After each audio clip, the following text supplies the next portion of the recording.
Salut à toi et bienvenue sur la chaîne de Région Terroir. Je me trouve dans le joli district de Morges, dans le canton de Vaud, et aujourd'hui nous allons dans le village de Cossonay, à 18 km de Lausanne.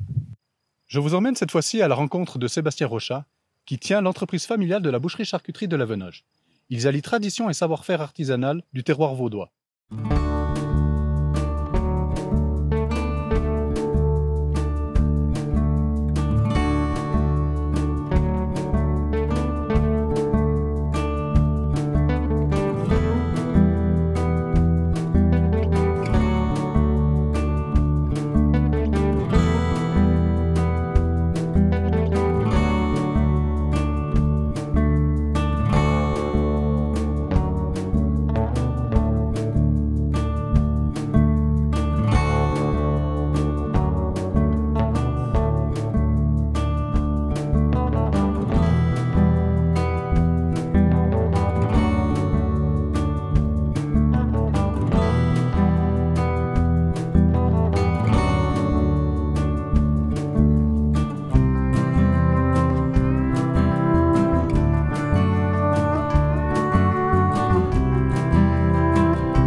Salut Fluc, je suis tout de suite à toi, je finis juste quelque chose puis je te rejoins derrière, ça marche? Déjà, un tout grand merci de me recevoir pour parler de ton métier. Avec plaisir. Peut-être pour commencer, je voulais te demander, mais comment t'es venu en fin de compte l'idée d'exercer cette profession? L'idée est venue par mon père, c'est que enfin, pour avoir un peu d'argent de poche, mon père m'a dit viens travailler au sein d'entreprise pour te faire 2-3 petits sous. Et en fait, c'est en allant travailler à la boîte de papa que j'ai découvert le métier, tout simplement. D'accord. Qu'est-ce qui t'a plu là-dedans? La diversité, c'est la diversité, donc parce qu'on soit dans la transformation, la transformation depuis le début, ça veut dire depuis la carcasse, voire depuis l'abattage, jusqu'au produit fini qui est la vente. Donc il y a plein de processus à respecter et c'est une matière qui est évolutive, c'est pas une matière inerte en fait, la viande. Donc c'est une matière qui est très intéressante à travailler. On a souvent une image toute faite comme quoi le métier de boucher consiste simplement à couper de la viande, mais qu'en est-il réellement? Alors couper de la viande, oui, c'est quand même la base du métier. Donc il y a certaines choses qui n'ont pas changé d'avant, ça veut dire qu'on doit quand même partir d'une base, donc d'un bœuf, d'un veau, d'un agneau. On doit l'abattre et le découper, donc ça c'est une base qui n'a jamais changé et qui ne changera pas. Par contre, toute l'évolution a beaucoup changé pour après. Ça veut dire que maintenant on transforme des produits, on présente les choses différemment, il y a beaucoup plus de préparation parce que la cuisine a beaucoup évolué aussi ces dernières années. On traite certains morceaux différemment qu'on traitait certains morceaux il y a aussi quelques années. Il y a eu une grande évolution au sein du métier de la boucherie-charcuterie. Moi, je suis encore jeune, mais certains de mes collaborateurs qui ont 30-40 ans de métier pourront encore mieux témoigner que moi qu'entre l'apprentissage qu'ils ont fait il y a 30-40 ans en arrière et aujourd'hui, la boucherie a énormément changé. C'est notamment aussi les préparations des viandes, par exemple pour les fondus ou ce genre de choses. Alors tout ce qui est fondue bourguignonne, chinoise, charbonnade, tout ce qui est marinage sur les préparations de grillades pour l'été, tout ça c'est des choses qui n'avaient pas il y a 30 ans en arrière. Donc c'est beaucoup plus de préparation, c'est beaucoup plus d'avoir de l'imagination sur certains produits qu'on peut présenter à notre clientèle qu'avant le boucher n'avait pas entre guillemets cette face-là. Donc, à mon avis, le métier est devenu beaucoup plus intéressant aujourd'hui, si ce n'est qu'il est intéressant aujourd'hui. Il est tellement varié, il y a tellement de possibilités infinies de développer certains produits, certaines préparations, certaines fabrications, que c'est à l'infini en fait. Ah, puis vous pouvez innover en plus. tout le temps. Ouais. Tout le temps innover. D'accord. Et c'est ça qui rend notre métier intéressant, et je pense que c'est aussi ça qui rend les choses intéressantes pour notre clientèle. Parce qu'il y a toujours des nouveautés, soit saisonnières, soit annuelles, ça dépend de l'invention qui peut venir. Puis ce qui est intéressant, c'est qu'il y a des inventions qui sont pas bonnes, il y a des inventions qui sont très bonnes, mais c'est justement le fait de s'amuser dans notre métier, de faire des recherches. Et puis c'est comme dans tout, des fois on est plus content que d'autres, on peut être surpris. C'est ça. Ouais. Et c'est ça qui rend notre métier amusant aussi. Je voulais encore savoir, par rapport à charcutier ou boucher, c'est quoi la réelle différence? Alors la grande différence, c'est que le boucher, c'est celui qui va travailler la viande brute, et puis le charcutier, c'est celui qui va la travailler pour les fabrications.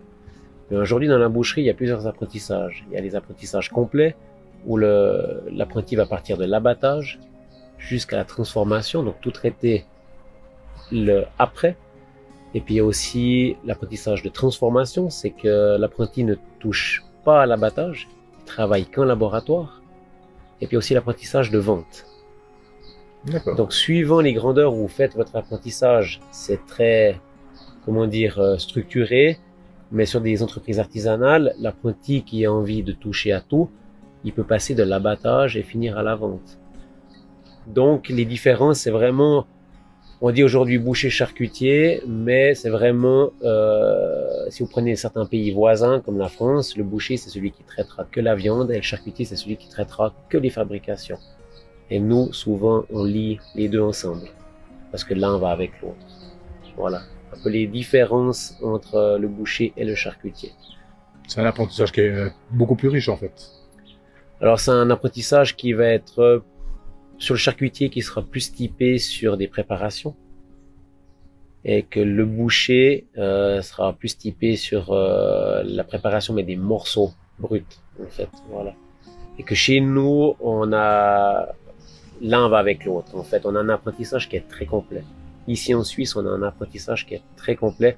Qu'en France, par exemple, ils doivent faire des adjonctions. Ils doivent faire un apprentissage boucher, après ils doivent faire un papier pour charcutier. Ils n'ont pas forcément les mêmes façons de formation que nous, en fait. C'est un apprentissage qui dure sur combien de temps? Alors, le boucher charcutier, c'est un apprentissage qui dure 3 ans. Et puis après, après cet apprentissage-là, la personne, elle peut faire un brevet fédéral, elle peut faire une maîtrise fédérale, elle peut faire ingénieur agronome. Enfin, la palette, elle peut être très grande, très large. Il peut finir comme comment dire, comme contrôleur HACCP. Donc, il peut être conseiller pour la branche sur certains points techniques. Il peut prendre des postes à responsabilité, enfin, dans des grandes maisons ou dans des petites maisons. Disons que la palette, elle n'est pas juste de tenir un couteau et de couper la viande. On peut aller beaucoup plus loin que sur juste la base du métier, en fait. Ouais. J'ai remarqué que vous aviez reçu des prix pour justement des concours, pour des produits de terroir. Oui. Tu peux m'expliquer un petit peu ce qu'il en est? Alors c'est vrai que dans le passé, mon papa fait passablement de concours. Donc ce qui est glorifiant parce que c'est toujours une récompense personnelle de gagner des médailles dans certains concours suisses ou terroirs. Aujourd'hui, nous avons refait certains concours avec mon papa, ce qui nous a permis de retravailler certains produits qui ont été médaillés ou pas, parce qu'évidemment qu'on n'est pas toujours récompensé sur notre travail. Mais c'est vrai que ces concours aujourd'hui, il y a des concours point de vue suisse, il y a des concours point de vue région. Donc c'est vrai qu'on en a fait quelques-uns et puis on peut pas se plaindre, ça n'a pas trop mal marché jusqu'à maintenant. Lorsqu'on évoque la qualité de produit, toi, ça signifie quoi exactement? La qualité de produit, ça c'est une belle question, parce qu'elle est très grande, mais à la fois très petite. Pourquoi très petite? Parce que c'est un producteur, un transformateur, un vendeur. Donc c'est pas beaucoup de personnes, mais l'échelle est grande. L'échelle est grande, c'est que la qualité, c'est déjà un producteur. Donc nous on travaille avec la famille Fuchs. Donc ils produisent déjà une qualité dans leur sol, parce qu'ils veulent produire un maximum d'aliments sur leur terrain. Donc c'est déjà une satisfaction personnelle pour eux, parce que tout ce qu'ils vont donner comme fourrage à leur bétail, c'est quasiment toute leur production. Mais pour faire ceci, c'est un travail de titan. Ça, c'est déjà une base qui est là. L'autre base, c'est aussi la qualité du bétail. Ça veut dire trouver la race qui nous correspond d'après aussi la clientèle qu'on a. S'il y a une clientèle qui aime ce qui est très entremêlé, moins entremêlé, c'est toute une race qu'il faut trouver pour essayer de satisfaire au mieux notre clientèle. Donc, ce qui est important, c'est quand on fait des abattages nous-mêmes, c'est trouver une race parce que comment dire, qui est bonne du début à la fin. Ça veut dire du museau jusqu'à la queue. Parce qu'il n'y a pas que des entrecôtes, puis il n'y a pas que des filets. Donc il faut trouver la race qui corresponde au mieux à notre clientèle. Mais pour savoir ça, ça prend du temps. Parce que déjà, il faut 9 mois de gestation pour une vache, qui est un mammifère. Puis après, il faut une moyenne de 2 ans d'engraissement pour arriver à un résultat final. Ça veut dire qu'il faut quasiment 3 ans pour savoir si ce qu'on a fait va être juste ou pas à la fin. Donc, pour prendre un virage différent, ça prend énormément de temps, mais le chemin est très court, entre guillemets, entre le producteur et nous qu'on transforme et qu'on vend. C'est pour ça que c'est une question très particulière, parce que nous, après, c'est aussi notre méthode de travailler, si elle est bien ou pas. C'est l'attachement de comment est-ce qu'on va préparer nos morceaux, comment est-ce qu'on va les apporter à notre clientèle. Mais c'est pour ça qu'on a une grande affiliation avec nos producteurs. C'est que toutes les semaines, on va les voir ou on leur téléphone, mais on essaie de passer sur le terrain toutes les semaines. On suit ce qui se passe, on suit notre bétail, on discute avec eux, qu'est-ce qu'ils ont fait comme changement d'alimentation, ou qu'est-ce qu'ils ont cultivé en plus que l'année d'avant. Et tout ça, ça prend beaucoup de temps. Et c'est en fait cette affiliation qu'on a avec eux qui aura un résultat final à la fin. Mais ça prend beaucoup de temps. La qualité prend du temps. C'est un gros investissement alors. C'est un investissement. C'est un investissement qui, aujourd'hui, nous, qu'on est content de ce qu'on fait, mais on est toujours sur une remise en question.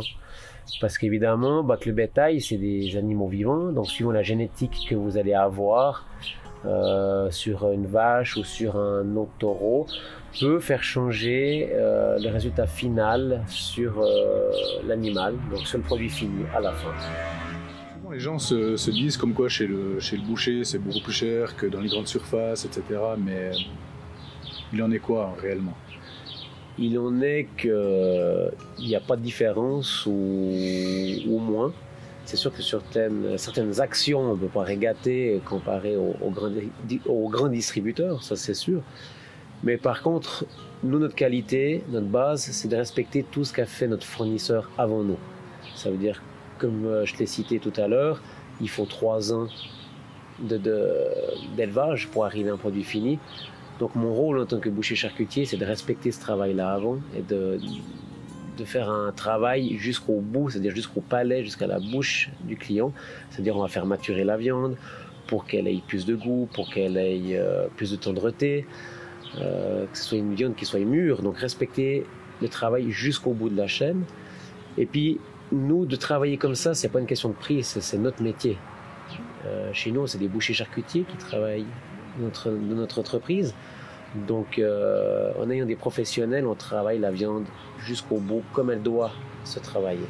Et ça, c'est un point d'honneur pour nous. Et on ne peut pas voir les choses différemment que de travailler comme ça, en fait. Et c'est pas une question de prix, c'est un savoir-faire. Et puis encore juste une chose sur ce que j'ai dit avant pour faire un petit point. En tant qu'artisan, ce qui est important pour nous, c'est d'être à l'écoute de notre clientèle. Parce qu'il y a un échange, parce qu'on est en contact avec eux.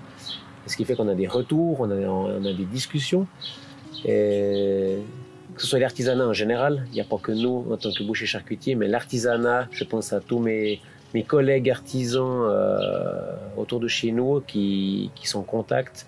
On est là pour répondre aux questions éventuelles des clients, on est là pour discuter avec eux. Et ce qui nous importe, c'est d'avoir un échange, parce que c'est comme ça qu'on pourra relever des challenges, c'est comme ça qu'on pourra inventer de nouvelles choses, et c'est comme ça que ça rend notre métier intéressant. Ça permet aussi une bonne évolution, quoi. Bien sûr. Tout le monde s'y retrouve, en fait. Tout le monde s'y retrouve, et puis je pense que l'échange entre personnes, c'est ce qui est le plus enrichissant dans la vie, tous. Je pense.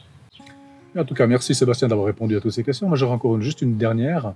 Pour un jeune qui s'intéresserait à suivre un apprentissage dans ce domaine, tu lui conseillerais quoi, en fait?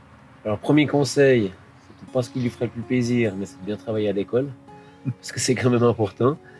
Et puis la deuxième des choses, eh ben, c'est d'aller faire des stages. Tout simplement, il faut aller faire des stages, il faut aller chez plusieurs artisans, parce que chaque artisan a sa patte. Donc ça permettrait aux jeunes d'avoir d'autres regards sur le métier. Et il ne faut pas avoir peur d'aller chez l'artisan, d'aller lui demander de faire un stage. Et en principe, tout patron fier de son métier doit accueillir ces jeunes à grands bras ouverts pour leur faire découvrir notre métier. D'accord, je te remercie. Avec plaisir.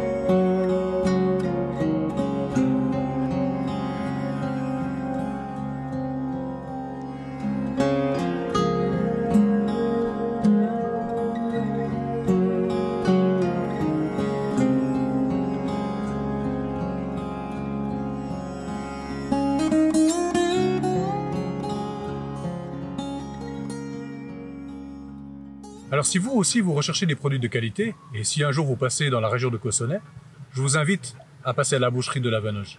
Vous verrez au niveau des produits, vous ne serez absolument pas déçus. Ils font vraiment de la qualité. Si tu as aimé cette vidéo, je t'invite à la partager, à nous laisser des commentaires. Ceci permettra non seulement d'aider la chaîne, mais aussi également de mettre en avant des régions et surtout les artisans que l'on rencontre durant toutes ces aventures. Allez, en attendant, qu'est-ce qu'on leur dit, Frodo? On leur dit ciao, ouf, et à tout bientôt. On y va? C'est parti pour d'autres aventures. Allez, hop, on y va.